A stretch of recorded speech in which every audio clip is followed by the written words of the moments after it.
Hello friends, അങ്ങനെ നമ്മുടെ മഴതോരും മുമ്പേ പുതിയ പ്രൊമോയില് രോഹിത് ജയിലിൽ നിന്നും ഇറങ്ങുകയാണ് കൂട്ടുകാരെ. അപ്പുറത്ത് നമ്മുടെ കമലയാണെങ്കിൽ മനുവിനോട് മെക്കിട്ട് കയറിക്കൊണ്ടിരിക്കുക. നിനക്ക് അവളോട് പറഞ്ഞത് നിന്റെ സ്വന്തം അനിയനെയും കൂടി രക്ഷപ്പെടുത്താൻ പാടില്ലായിരുന്നോ, നീ എന്ത് ദ്രോഹിയാടാ എന്നൊക്കെ പറയും. അപ്പൊ മനു പറയുന്നുണ്ട്, ഉപ്പ് തിന്നവൻ എന്തായാലും വെള്ളം കുടിക്കണോ അമ്മേ എന്ന് പറയുന്നുണ്ട്. അപ്പുറത്ത് നമ്മുടെ രോഹിത് ജയിലിൽ നിന്നും ഇറങ്ങുന്നു. അവിടെ ബാലചന്ദ്രനും ബബിതയും രോഹിത്തിനെ വെയിറ്റ് ചെയ്ത് നിൽക്കുന്നുണ്ടാകും.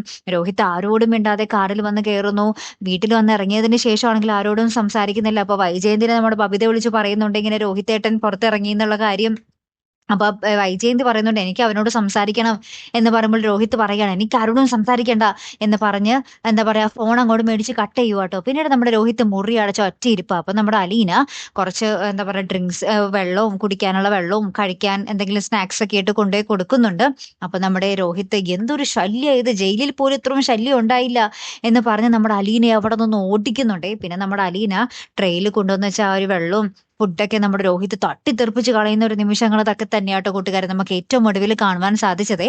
അപ്പൊ രോഹിത്തിന്റെ ഈ ഒരു സ്വഭാവം കണ്ടിട്ട് നമ്മുടെ അലീന ആകപ്പാടെ ഞെട്ടി തകർന്ന് നിൽക്കുന്നുണ്ടേ. ഇനി എന്തൊക്കെ സംഭവിക്കാൻ കിടക്കുന്നു അല്ലെ, കാത്തിരിക്കാട്ടോ. അപ്പൊ അടുത്തൊരു വീഡിയോയുമായി വരുന്നത് വരയ്ക്കും ഗുഡ് ബൈ.